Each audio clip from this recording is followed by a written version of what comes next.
ফিরে দেখা, ফিরে দেখা, ফিরে দেখা, ফিরে দেখা।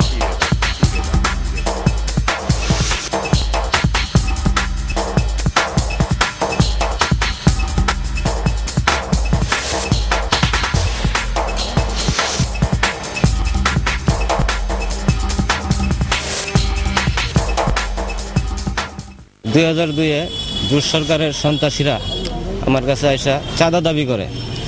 আমি চাঁদা দিতে অস্বীকার করি। তারপরে ওরা অনেকেই রাউন্ড অফ ক্রিস লইয়া আমার দোকান লুটপাট করে, ভাঙচুর করে। আমি একটু প্রতিবাদ করছিলাম, তাতে এরা আমার রাউন্ড অফ দিয়ে কুবাইয়া, এই যে আমার একবারে এন থেকে এটা কুবাইছে, আপনার সব ভাঙচুর করে লয়ে গেল। আমি হাসপাতালে গেলাম, অনেক অনেক লোকেরা, ওই বিএনপির সন্ত্রাসীরা আর কি, করিম সাহেবের আব্বাসীর পালিত সন্ত্রাসী আছিল ওরা। 2001 সালের নির্বাচনের পরে আমার এই রাস্তার পাশে যাইতেছি, রাস্তা দিয়া হঠাৎ করে বিএনপির সন্ত্রাসীরা আমার ঘেরাও করিয়া কুবানি শুরু করে দেয়। আমি চিৎকার করতে থাকি, বাঁচাও বাঁচাও করিয়া। লোকজন তো ওদের সামনে কেউ যায় না। আমাকে তারা 44টা কূপ দিল আমার বুড়িরাতে। মনে করছে আমি মরে গেছি গিয়া। আমি পরে রয়েছি, আমার ভাড়া এত বছর। এরপরে এলাকার লোকজন আমার কান্দাকান্দি করিয়া আমার ময়মনসিংহ পাঠাইছে। হাসপাতালে আসলাম অনেকদিন, হেনও আমার অত্যাচার করছে, বুঝছেন। আমি শান্তিতে ব্যবসা করতে পারিনি অতদিন। হাসপাতালে আসছিলাম আমি প্রায় 25 দিনের মতো। আমার সেলাই করছে অন্তত 40টার ঊর্ধ্বে। ঘটনাটা করছে সকাল 7টার দিক দিয়ে, বিকাল 3টায় আমার রক্ত বন্ধ হয়েছে। এরপরে এই হাসপাতালে হইলাম 5 মাস ময়মনসিংহ হাসপাতালে। ওখান থেকে এই 5 মাস পরে আমার প্লাস্টার নিয়ে আসতে হয়েছে। আমি 2 বছর পর্যন্ত হাঁটতে পারি নাই। 2 বছর পরে 2টা স্ট্যান্ড দিয়া কিছু কিছু টুকটাক দাঁড়াইতে পারি। এরপরে এখন যখন এই যে একটা লাঠি দিয়া টুকটাক চলতে পারি। এখন আমার বিরাট বইতে পারি না, ভারী কাজ করতে পারি না, ব্যবসা বাণিজ্য আগের মতো করতে পারি না। এখন কোনো রকম খালি বইয়ে থাকি। আর ওষুধ, দৈনিক ওষুধ আছে, এখনো আমার ওষুধ লাগে। অপরাধ তো কেন আওয়ামী লীগ করি? আওয়ামী পরিবার দুর্গাপুর থানা রাখবে না। না না না, এমনটা আগে ছিল না। এই যে গত জোট সরকার আমল থেকে এই জিনিসটা তৈরি হয়েছে, আর জোট সরকার আমলে এটা বাস্তবায়ন হয়েছে আর কি, এই যে সন্ত্রাসী কার্যক্রমটা। তো 2000 সালে আমার অসুখ আছেন। আমি ভারত বেঙ্গালুরু গিয়ে চিকিৎসা করছি, ওপেন সার্জারি করছি, করে আসছি।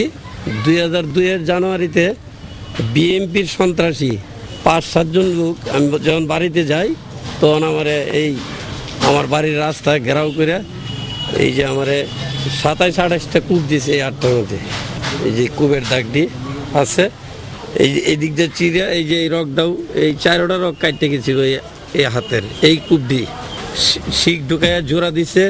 এখনো তো কাজ করতে পারি, মুইডি দিতারি না এখন পর্যন্ত, কোনো রকম কাজ করতে পারি আর কি। এই স্বরাষ্ট্রমন্ত্রী বাবরের নির্দেশ, তবে হুমকি দিছে করিম সাহেব এবং আমাদের যে চেয়ারম্যান সাহেব, বর্তমানও চেয়ারম্যান ইমাম হাসান আবুসান, উনি একটা প্রথা শুরু করলো, যেই মালা নিবে গলায় বিএনপিতে যোগদান করবে, তার কোনো মামলা নাই, হামলা নাই, তার উপরে কোনো কেস নাই, সে নিরাপদে থাকতে পারে। যে মালা নিতেছে না তার উপরে অত্যাচার মামলা। এই পঙ্গু অবস্থা থাকা সত্ত্বেও আমার নামে 5টা মামলা হয়েছে। আমি ঢাকা থেকে আসলাম। আবুসান চেয়ারম্যান চণ্ডীগড় ইউনিয়নের, উনি বিএমপি কার্যালয়, ওই বিপি বাবু ওইটাও বিএমপির, তারা কার্যালয় তারার বাড়ি ঘর ভাঙচুর করছে। তার মধ্যে আমরা আওয়ামী লীগ 7 জন আসামি, তার মধ্যে আমি আব্দুল হক ওপেন চার্জারি করেছি, আমাকেও আসামি দিচ্ছে। আমি এটা দেখতেও গেছি না, আমি 1 নম্বর আসামি। এখন পর্যন্ত 8.5 বছর ধরে হাজিরা দিতেছি। টোটাল দুর্গাপুর থানা যতগুলো ইউনিয়ন আছে, একটা ইউনিয়নে এমন কোনো ঘটনা বর্তমানের এই সরকার ক্ষমতা দেওয়ার পরে নাই যে আমরা প্রতিহিংসামূলক কোনো কাজ করছি। আমরা রুহিবার নির্দেশ নাই, প্রধানমন্ত্রীর নির্দেশ নাই, আমরা মিলেমিশে থাকার অর্ডার, এই আমরা আছি আর কি। এটা আমি আওয়ামী লীগ করি দীক্ষা, আর আওয়ামী লীগের সভাপতি দীক্ষা, আওয়ামী লীগের সমর্থনে থাকি দীক্ষা, অন্যায়ের বিরুদ্ধে কথা কই দীক্ষা আমার উপরে এরকম নির্যাতিত হয়েছে। যারা আমার কুবাইছে তাদেরকে আমি চিনছি। তা আমি থানাতে গেছি আইনের আশ্রয় নিতে।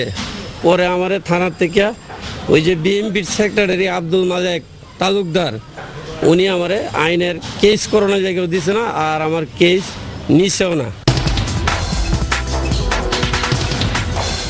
এই নির্যাতিত মানুষের মনের দাবি আমার প্রধানমন্ত্রীর কাছে, আমার আইনমন্ত্রীর কাছে, যেন আমরা একটা সুস্থ বিচার পাই, সুস্থ সমাধান পাই, আমাদের আত্মার তৃপ্তি আসুক, এইটাই আমাদের কামনা। আমার দল যারা করছে, যারা এরকম নির্যাতিত হয়েছে, নিবেদিত হয়েছে, তাদের সুস্থ এই তদন্ত হয়ে যেন এদের বিচার হয়, এই আমার আবৃত্তি।